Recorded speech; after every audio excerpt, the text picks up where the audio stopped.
Hey, I'm Mark Goodman. And I'm Alan Light. On today's podcast, in celebration of International Guitar Month, Pete Townsend of The Who will join us. Pete went deep with us into his relationship with the guitar and with music in general, the new Broadway version of Tommy. He clarified the status and the future of The Who, and much, much more. Sound Up with Mark Goodman and Alan Light, the only music podcast that matters. Get it on Pandora, Spotify, Apple Podcasts, or wherever you get your podcasts. No sleep gang, insomnia gang. We out here trafficking. That mean I'ma find me a lane.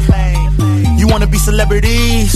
You remind me of lanes, but I got bars. When I'm through selling these, I'ma buy me some fame. All about that moolah. Long Beach rapper, emcee, artist, Crooked Eye is now known for being a member of the super hip-hop group Slaughterhouse. He's also the CEO of his label COB and vice president of Treacherous Records.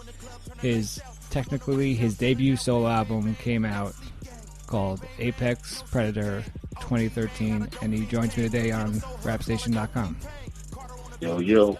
So as we know, I mean, you had an album shelved in the 90s by 19th Street and Virgin Records. Your Say Hi to the Bad Guy, it never got released. So Apex Predator marks your first authorized full-length album. Were you at, it's been a few months since it's been released. Now that you've kind of had time to settle in, are you kind of content with how it ended up? You know what, man? To me, it's just about releasing music. Right. I don't, you know what I'm saying? Like, I'm always content when somebody, enjoys the music. And that's what it's all about in my career. Some other, rappers have different career paths. They have different views on what success is. In my journey, releasing music, getting it to the people, that's what I'm doing this for, and that's it. It's not for anything else. So I'm happy, man, that people enjoyed the album. I've seen fans with tattoos of some of the lyrics tatted on them. It's just a cool thing. The model on the cover of the album cover, she's getting more work because of it. It's just all positive. So I'm very cool with everything out there. Oh, that's cool. Yeah, I'd imagine that. I mean, since you've been doing this for a while, it's kind of. I mean, I'm one jealous that you could just kind of continuously keep pumping out great work. I mean, I've tried to write rhymes and they don't go anywhere. So, really cool. I mean, really dope on your part. So I was just wondering, it's like you've technically been there with, releasing your debut album, and then because of whatever happened, you now, whatever years later, finally releasing your debut album, but everyone already knows, but you already have that fan base and everyone already knows, who you are. So I just kind of was wondering, did you view this as being your debut album, or did you just view it as like, all right, this is just another album, this is what I'm doing? Like you said, I'm just releasing music. To me, it was just more work, man, just more music, another body of work.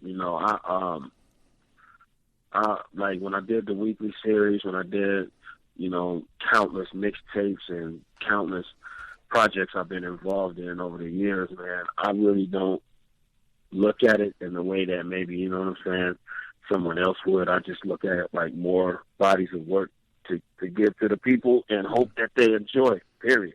True. I don't even go no further than that, you know what I'm saying? Because, the game, how the game is, it's all messed up anyway as far as the rap industry. So it's, so many politics involved in everything that you do. And once you start saying, okay, this is going to be my debut album, then, you got fans who really want it. You have fans who want you to be platinum or double platinum. Then you say, okay, this is my debut. Then you got to go to a label and get, $1 million budget to market it, and then you get another $1 million to, promote it and travel and tour and, ad space at radio. And it's just, now you're $2 million in the hole. People view you as a big successful rapper. you owe the label, you're in the red, and it's like, what is that? What is that life? You know what I'm saying? Like, that's what a lot of people are chasing. But me personally, man, I just say, hey, put the music together, give it directly to the people, get the feedback, put more music out, and just never stop. As long as you love music, just keep putting it out. Oh, that's fresh. I want to continue to talk about the album. One of the tracks, Let Me Get It, featuring Tech Nine. Tech Nine gon' get it. A lot of Molly and out of body experience and feeling kinda gaudy. And all of y'all in the wood events and party, you're probably jolly counting me when I'm in here. We went to Shotty. Riding when I party, it's Abu Dhabi. Who gonna pick it up? We gonna rip it up and I'ma get up in my zone now. Fucking the women, I'm up in the winning the money, I'm her bone pal. Pussy pounding, I'm pushing polygamy procedure. Packing and popping pretty penis pockets, I please. Ease, attack her knees, got the bees of an evil deed, but I'm a G, never see us. What a telescope, nigga, cause it's hella dope. I got so many worshipers with me, I can sell a quote. I yell the most, I tell the goat, I'm gonna take it even if they hate it and felt the vote. Fellas, you tell us to gel up, we gonna quell us hope. Embellish and melon, fell to be real and develop rope, deal a throat. Tech Nine always brings that kind of fast Midwest style to his lyrics and to his flow. So when you work with someone like that, is it hard to, or I guess to change up your own style? I mean, is there something that you just try to? I mean, is it, when there's two artists that work together, do you guys try to mimic each other, or do you just kind of keep to what you do and he keeps to what he does? I think the best way for it to be is to just keep to what you do. You know what I'm saying? I've been on Tech for years. Before he was, before he was even on Strange Music. So, when you rap, man, and you call yourself an MC, you play with different styles, different patterns, different cadences. So, we've all done the double time thing. He's known for it more so than a lot of other rappers are, but real MCs have all played with that double time cadence, fast rapping. They call it chopping out there in the Midwest. So, you get on a song, the tempo calls for double time. It calls for, that kind of rapid flow. I mean, you just do it. It just makes sense, you know what I'm saying? It makes music sense. It's not, if I get on that tempo and just start rapping very slowly, then I don't think the song sounds good with him doing what the tempo demands and me trying to do something opposite, you know what I'm saying? So, right, yeah.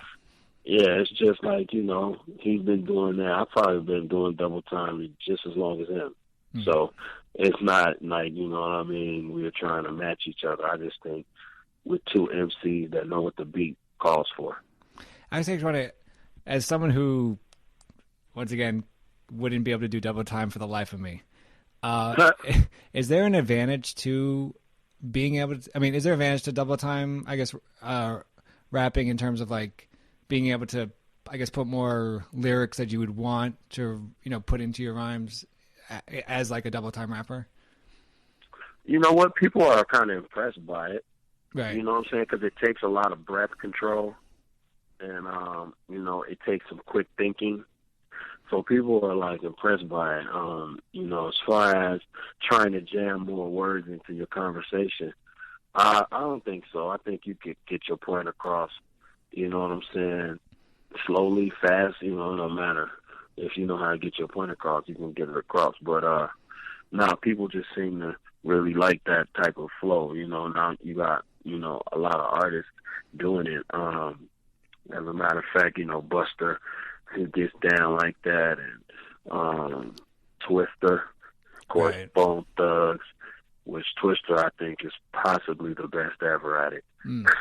But yeah, man, it's fun though. I like doing shows, man, and turning the beat off and spitting the acapella double time flow, and the crowd really just loves it, man. It increases the energy of the show, man. It's just dope. It's fun.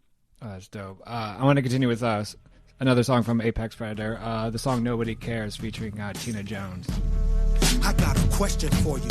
When you see another human being who's being treated worse than a disease on his knees, begging please for egg and cheese or anything to eat, do you see his test as a lesson for you? Or do you move on? And it's great because you bring social ills that many of communities face. what purpose did you want this song to serve? And what do you hope that this song what do you hope listeners took away from this song? Well, I just hope, you know what I'm saying, that some of the people who know me from Slaughterhouse, and, you know, they listen to the bars, they listen to the punchlines, the metaphors, they listen to the, you know, aggressive lyrics from Slaughterhouse. You know, they might not know that side of me, that, you know, conscious social awareness side, you know, and I just wanted to put a piece of material out there to make people think, because I was in Mexico and I saw a lot of poverty. I mean, you know how it is in America. We grew, like me personally, I grew up, you know, under the poverty line. So I understand struggle. I understand, you know, not having. But over there, it's to an even more extreme than that. Oh, wow. You know, and what I saw, man, was just crazy. And then coming back over the border of Tijuana, you see these 5-year-old kids out there panhandling and doing, you know, circus tricks for a quarter. Oh, wow. You know what I mean? And late at night, you know, standing on top of each other, juggling, and, you know, coughing. It's freezing cold outside, and just trying to make, you know, enough money to get a piece of bread and maybe some bologna or something. It's just like, wow, does anybody care about this? And then I was in Chicago, and, you know, all the murders and the teenagers killing each other out there in the gangs in Chicago. You know, it was like, I saw a mother who told me that, you know, she had 6 children, and all 6 of them were killed in gun violence. Okay. And you know, none of them saw past 24, I believe. So, you know, just those kind of things just may inspire me to write the song and just ask the question, like, you know, I'm really talking to everybody, but I'm specifically talking to hip hop. Like, yo, all right, it's cool. We get the money, we got the chains, we got the cars. That's cool. As a culture, do we care about what's going on out here? Because I don't hear enough people rapping about it. Not the Gandhi type hunger strike, fighting for something right. I mean, fighting the type of hunger a little girl in the third world fights every day till her stomach is nothing but something that her spine is hiding under. Only been alive 5 summers. Hunger pains, her heart beating like some live drummers. It's beating harder. Then she dropped, died. Mama lost her daughter because they ain't have food and drinking water. Goddamn, I shed a tear in the booth, cause when I say it, I'm simultaneously hearing the truth. But do you care? You out there? I need to know if you care. We dying out here in the streets. Little kids, they got nothing to eat. Do you think, I kind of want to touch on this a little later, but, you know, there is the argument, I mean, you know, we talk about the golden era of hip-hop, and there's, you know, different arguments to why it's the golden era compared to today. You know, some people say that it's because of the lack of radio play. I mean, in terms of diversity in the radio play, versus MCs just don't kind of have, they just don't talk about, they don't talk about much, or they see a formula and they kind of use it. Do you think, well, one, where do you stand on that? What side do you stand on? But 2, do you think hip hop has kind of lost its origins of like why it was created in the first place? Yeah, I mean, you know, the radio, man, is really, the radio pretty much sucks, you know, and I think a lot of the people who work in radio, they know it, but, you know, they got to make a living, so they can't just be real vocal about it, you know what I'm saying, or else they're not going to get paid. They're going to be fired, you know what I'm saying, so. But I know they know, you know, and there's a lot of, you can still find, you know, songs and artists with substance and all that in hip hop if you just dig a little deeper, you know what I'm saying, into, you know, like, it's like how back in the day the OGs used to dig in the crates for records. Now you got to go online and really just search and find artists who still have, you know, a lot of integrity, but it shouldn't be that way, man. I mean, there was a time when most of mainstream artists, you know, were solid hip-hop people, period, you know, and they cared about the culture. They cared about their craft. They cared about everything, you know. So yeah, right now the mainstream, no, it's not. It's not what it used to be. You know, you got a few people trying to work at it, but you got a lot of people making a lot of money who don't want to make waves. You know what I'm saying? They don't want to make waves. That's why in one of my lines I said I rap on a surfboard. You know what I'm saying? Because I don't give a about making waves.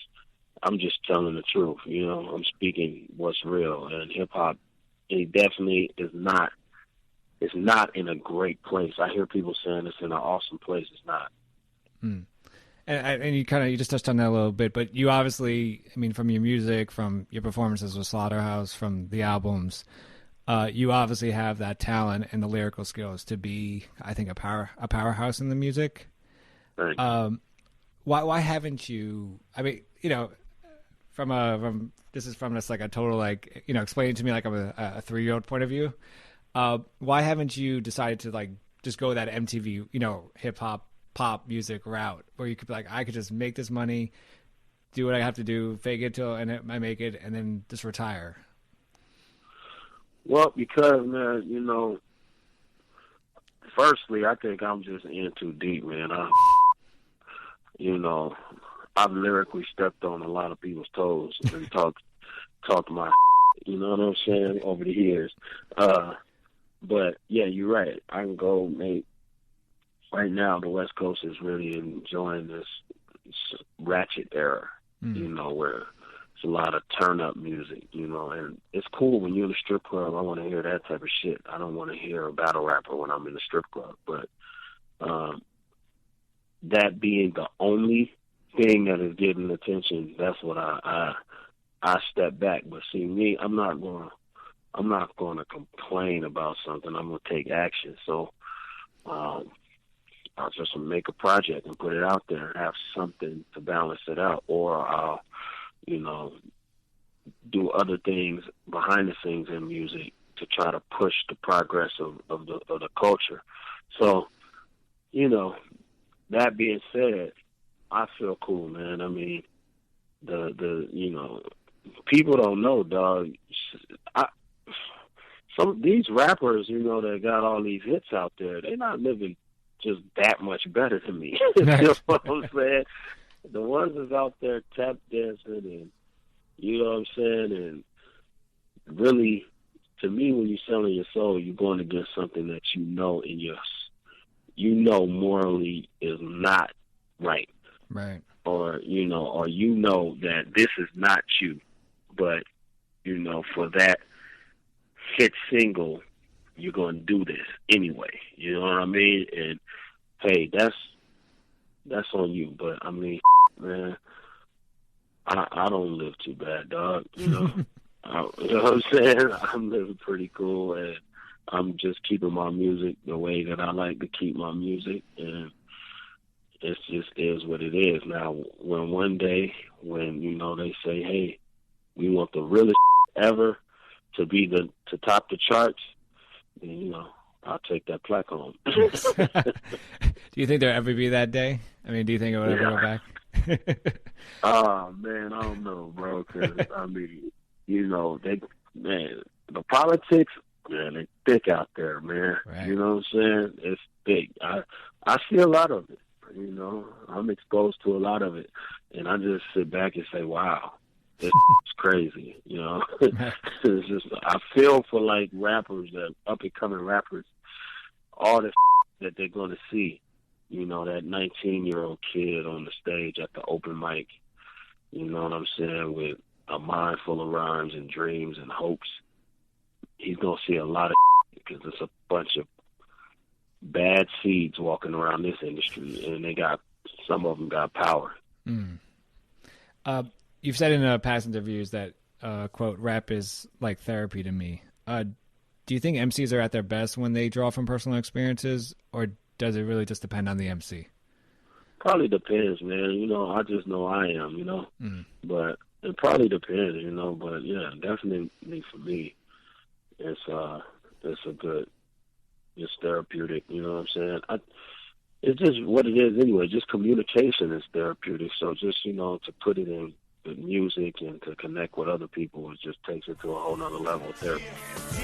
When fans picture my interviews, they think I'm in a swimming pool with women who've been abused. So they turn into strippers, making they living in the nude. One in the middle, blowing my inner tube, while the interviewer's getting ridiculed. Is this your vision? Cool. Let me give you a little jewel. Any dude who wanna sit in my tennis shoes is missing screws. Don't get it misconstrued. Don't get the shit confused. I'm 2 seconds from prison food. I'm a different dude. Pistol in my reach, man. Still in Long Beach, man. Hoping if my grind don't help me get out, my speech can. I've been in the streets longer than Yao Ming's wingspan. You can be MTV, I'll be C-SPAN. I deal with. You also said in interviews that you said you got into the industry to express yourself to the when most people can't. I guess when you write, when you have ghostwritten in the past, are you still trying to express yourself through that MC, or when someone ghostwrites, do you have to like kind of learn about the MC, who they are, and then try to express themselves for them? Yeah, that's what I would do. Would try to do research and learn who that person is, or soak up, that person's experience. Sit down, talk with them, talk to people that know them, and then also keep the cadence to where I believe that they can achieve. Like we talked about double timing. Not everybody could do that. So if I was ghostwriting for somebody, I wouldn't write them a rap that only Tech Nine could say. Right. You know what I'm saying? It would be something that fits them, fits what they're trying to do, their vision, whether that be a male or a female. I recently just wrote some stuff for a new female artist that's coming up pretty soon. But, I definitely want to draw from them, you know what I'm saying? And then, speaking of ghostwriting, man, somebody just told me that they're ghostwriting people's battles. And I thought that was pretty interesting because I never knew that you would want to say ghostwritten raps when you're battling somebody. But does that defeat the purpose of battling? I mean, I always thought battling was to see who was the best rapper. Yeah. I guess it doesn't mean who's the best writer. So that is very interesting to me. Now we have ghostwriters in the battle rap world, so there you go. And I feel like it would be like an easy, if you know the person's just spitting a ghost rhyme, you as the competitor would just point that out in the rap, right? Yeah, but see, that's the thing. They keep this really low. Oh, wow. So you don't know that this guy is using raps from one of the top battlers against you. It's crazy. Actually, speaking of have you ever ghostwritten for someone and then realized after that, like the verse you just wrote was too good to give away, that you kind of kept it for yourself? Man, you know what? Nah, I haven't done that, but, you think about that kind of stuff. You know what I'm saying? You say, whoa, that was a nice bar right there. You know what I mean? Like, I could have used that on the Slaughterhouse album. So it does cross your mind, but, you got to do the best job you could do when people are paying you. So, you just roll with it. But, yeah, those thoughts do cross your mind for sure. Nice. Speaking of Slaughterhouse, obviously there's tons of Slaughterhouse fans out there, including myself. My best friend Dante would kill me if I didn't ask you any of these questions. One thing that I really like about your group, what I like about Slaughterhouse, is that you guys really bring out the best in each other. You hear that on the albums, but you also see that in the live performances. Is that something? I mean, there's a chemistry there. Is that something that's organic, or is that something that a group has to work on? That's all organic, man. That's the crazy thing about Slaughterhouse, man. I think Slaughterhouse has the potential to be, one of the greatest groups ever in hip hop. But, due to scheduling, I'm just being honest with you, I don't know if that would happen. Right. But the chemistry is all organic, and you know where it comes from? It just comes from seasoned vets who have seen a lot of and respect one another on a level of, hey, you see, this is my I've seen. You know what I'm saying? So if you have an idea, I'm going to listen to it. I'm going to respect that idea. If you have a concept for a song, I'm going to follow your lead on that, because I'm a fan of songs that you made before I even met you. Right. You know what I'm saying? So it's really all organic. You know, the chemistry, we didn't know what the chemistry would be. And it's really a dope situation, man. Really a dope situation. And sometimes it can be so powerful that it's scary, because it's like, you know what you just rapped in that booth, Royce, was one of the craziest verses I ever heard in my life. Wow. And then Joel just went in there and matched that level. You know what I'm saying? Like, it gets crazy, because in group scenarios, a lot of times there's some people that's just the homies that you put in. You know, they're dedicated, they work hard, they grind for the group. You just put the homie in, but the homie might not be able to spit razor sharp. He might just be cool on the mic, but you're going to help your homie live his dream, you know? Right, definitely. With Slaughterhouse, you got 4 razor sharp rappers, you know, and you can have your favorite, but you can't say any one of them is weak. Right. You know what I'm saying? So it's not a big contrast between the skill levels. Like in other groups, you'll say, yo, this dude is dope, this dude is dope. You know, you can have a big argument and say, nah, but that other dude, come on, man, you know that dude is whack. You know what I'm saying? Right. But that don't exist in Slaughterhouse, and that's what's so crazy about it. You herbs, we merged, we're an alliance. We fight fire with flamethrowers. Why would you try us? We an outfit, equivalent to Voltrons. That boy Crooked Eyes, equivalent to both arms. Joel Ortiz is the body. The cannibal / killer, kill you then eat your body. Joe Button is the pair of legs. He runs shit alongside I, the apparent head. I am the general, bow now. Fuck saluting. I don't really think y'all niggas get it. Run up on you with an army, it is on until it's done, finished. You got a problem with any one of my slaughters? Y'all niggas. Yeah, I mean, there's not one. I mean, you guys. I mean, just listen to the albums. You guys make it really hard to pick one favorite MC. Like, you know, like you said, like Joel spits, and you're like, oh, he's dope, and then you spit, and you're like, oh crap, he's dope. You know, where do I go with? I mean, I think what's also great about the group is that, and this is a show I saw a few years ago in during Rock the Bells.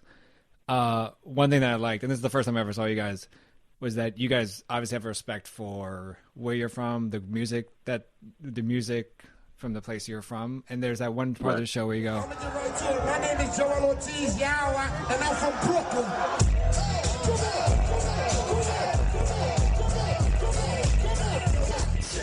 Royce goes out, he goes, I'm from My Detroit. name is Royce the 5'9", I come from Detroit. I'ma do a song that represents my region, but it's not gonna involve you doing nothing with your hands.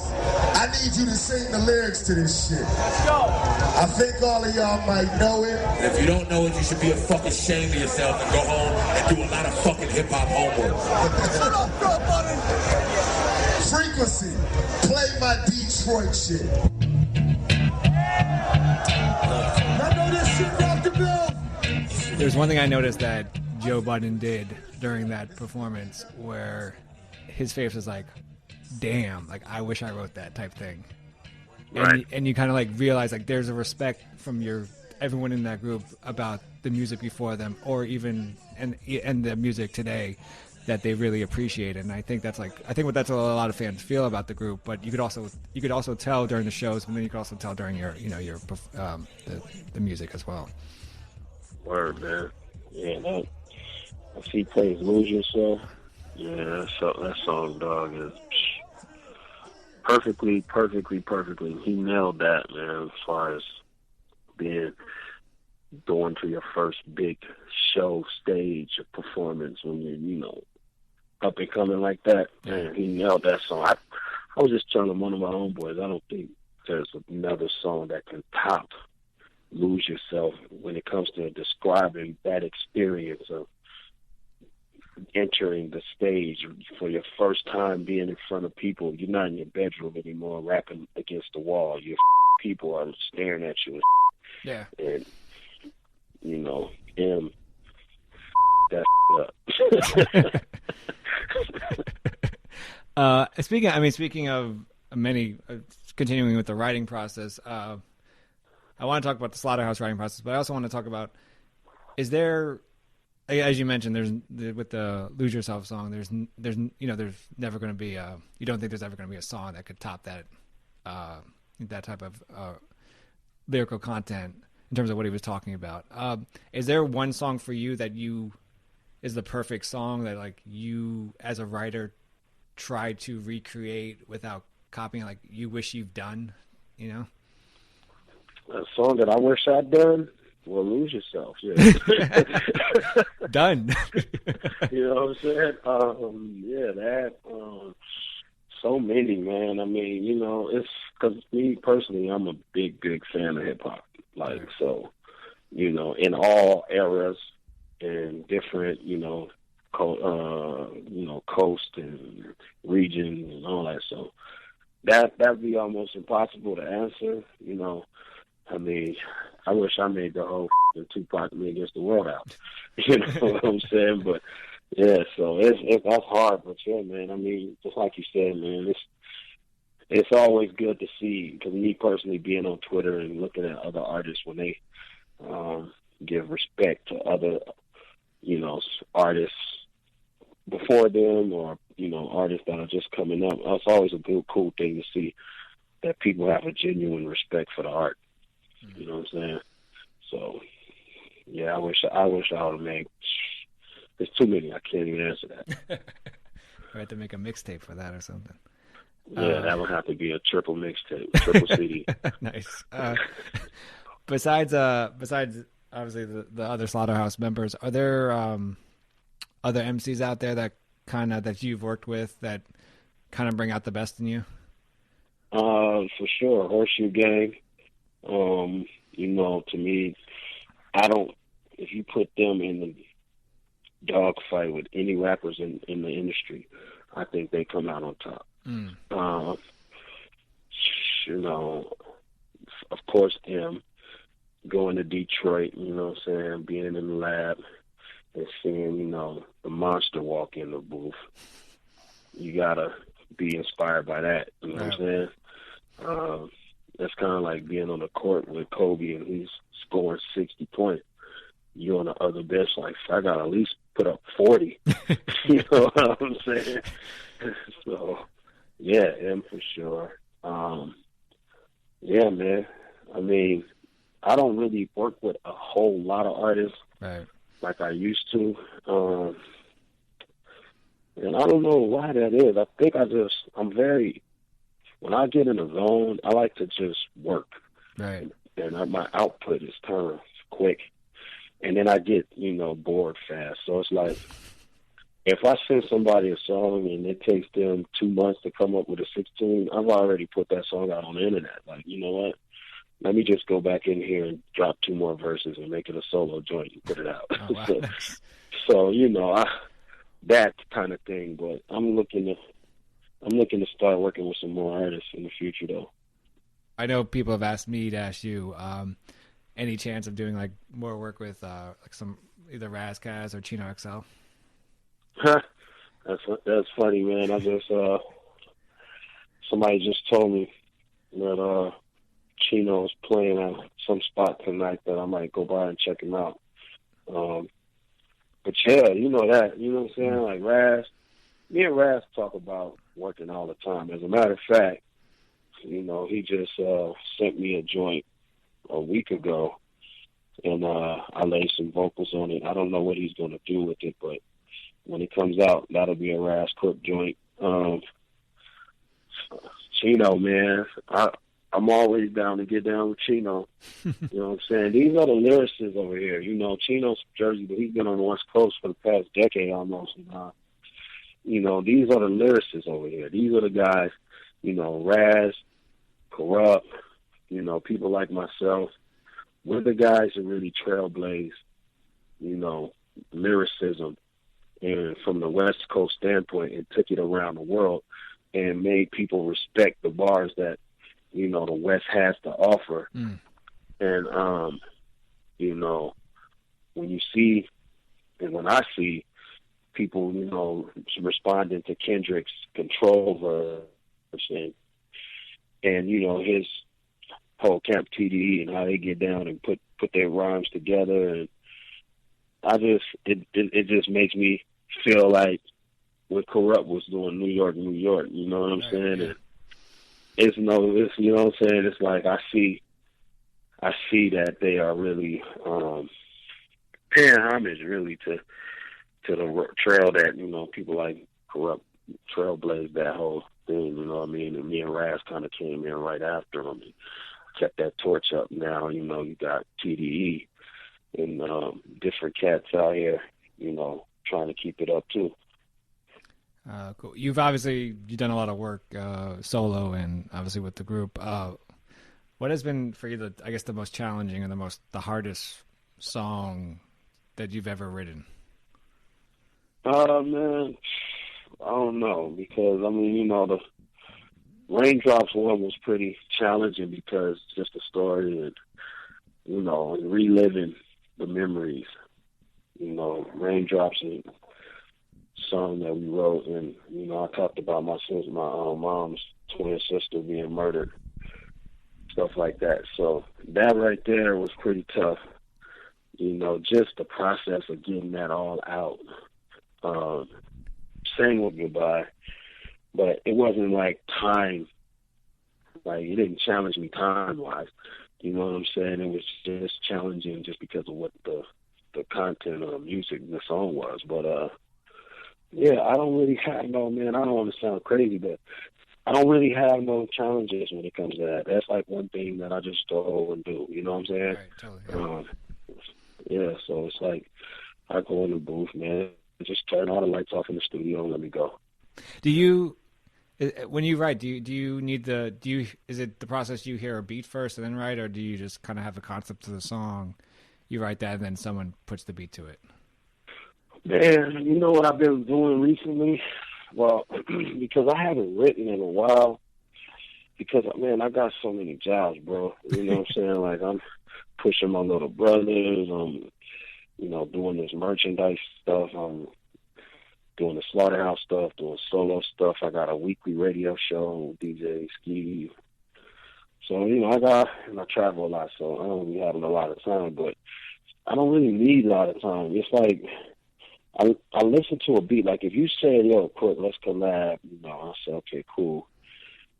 Just send me the beat, and you send me the beat and the concept. My studio is actually an hour from my house. So what happens is I jump in my car, put the beat on in the car, and then by the time I get to the studio, I have thought of the verse, and I just go in there and just drop the verse in 15 minutes, and then I just sit around the studio like, what's next, Wow. And this is all, I'm taking you, so this is all memory that you're remembering the verse from the car, and you just go from the car to the studio. Yeah, that seems to be a good system for me, you know what I'm saying? Because, a lot of people are like, man, how do you drive all the way for an hour to your studio? That's crazy. You need to move closer to your studio, you know what I'm saying? But I like it because that hour drive, I could think of an entire song on the way down and then go, knock it out as soon as I get there. Right, So, yeah. Instead of saying... To me, it's a good system. Right. Instead of like sitting in your studio for an hour and trying to figure out something. And right, which I will do too. I mean, if you call me and I come to your studio, then I'm gonna play by your rules. You're gonna play a beat, and I'm gonna sit in there and pace the floor and think of ideas, and then I'll tell you, you know what, I got something, and I'll go in. Cool. So you kind of touched on that, but what's next for Crooked Eye, and what's Man, I got a vision this year to try to help other people, man. Get a little closer to their dreams and what they're trying to do in music. So, we got the Slaughterhouse album.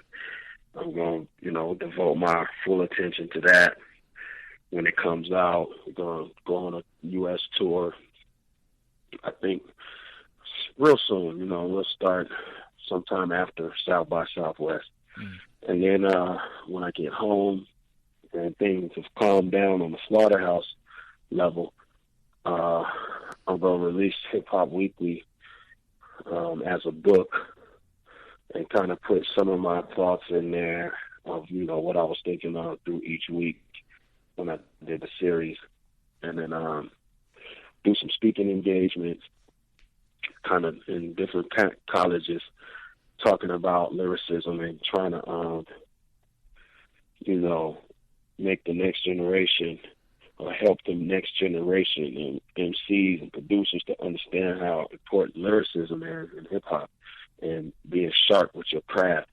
And then I'm doing an open mic tour that I'm trying to set up now so where I can go across the map to as many places as possible and host the open mic tour, host an open mic show where, you know, other people can come up and get some shine, you know what I'm saying, and that type of thing. So that whole thing, like, you know, we talked about radio and playing the politics, and, you know, I don't have to go and make a ratchet song because that's what everybody on the West Coast is listening to right now, you know, and I don't have to complain about that. I can say, hey, you know what, let me hit the road with what I do. Let me stay in my lane, you know, bars and lyrics and what matters to me, and let me, you know, help some other people and keep it like that. So my 2014 is pretty much spoken for. I got another project that I'm going to drop this year as well. But, yeah, it's pretty much all laid out, bro. Damn. Crooked Eye, member of the group Slaughterhouse. Our latest album is Apex Predator, and probably the hardest working man in the industry. Thank you so much for, you know, taking the time out today to talk to me on The Library with Tim Heinegel on rapstation.com. Yes, sir, man. Thanks for having me, bro. Anytime. As a kid, I could have sworn everything a rapper said was the truth. Cause NWA had guns in the booth. Ice-T really pimped hoes in the suit. Rakim was got a slick Rick, wasn't scared to shoot. Nowadays, artists lie in their rhymes. Niggas tap dancing to their graves like Gregory Hines. I figured great minds like me and Crooked Eye. Though rappers shines like the South did the NY. The lyric godfathers smash through your window and strangle your ass to death with your car charger. We the last monsters cooking Chino. Cause try to decipher the flows like the Da Vinci Code. They say we finna explode now on the pop side. Rap gave birth to you, it's time I get a tube side. I've been in the cut like hydrogen peroxide. Music business making me cry like when Proof died. Lyric Jesus been nailed to the cross. Make some real moves, take your tap shoes off. Dog, what you gonna do to me? You ain't even from the hood, you from a gated community. They tap dancers, man, they tap dancers. Ask for the truth, there's no straight answers. How many guns you got? None. How many people you shot? None. You ain't advancing, you tap dancing. They tap dancers, man, they tap dancers. Ask for the truth, there's no straight answers. How many years you was locked? None. Stop lying to your fans, you fake man, that's the tap dance. Dancing around the truth, you rappers are acting. Come out of the booth and need tough acting to acting. Metal plates on the bottom of your Air Force Ones. That's what's happening, you're not rapping, you're tapping. Listen, I can hear them tap dancing. Label told them to hit in secret to advancing. Tell the world you're strapped just like a rap mansion. And crack took you from a shack to a fat mansion. Ask them, Crooked, I've been poor before. I had to sleep on the floor before. I went to war before. I shut down jewelry stores before. But that's my life, por favor. Can you give us more of yours? Cause your life will never be mine. Steadily line in every line. You got the deadliest nine, the heaviest shine. Yeah, Chief, looking wanna be Gregory Hines. Stop dancing. Tap dancers, man, they tap dancers. Ask for the truth, there's no straight answers. How many guns you got? None. How many people you shot? None. You ain't advancing, you tap dancing. Tap dancers, man, they tap dancers. Ask for the truth.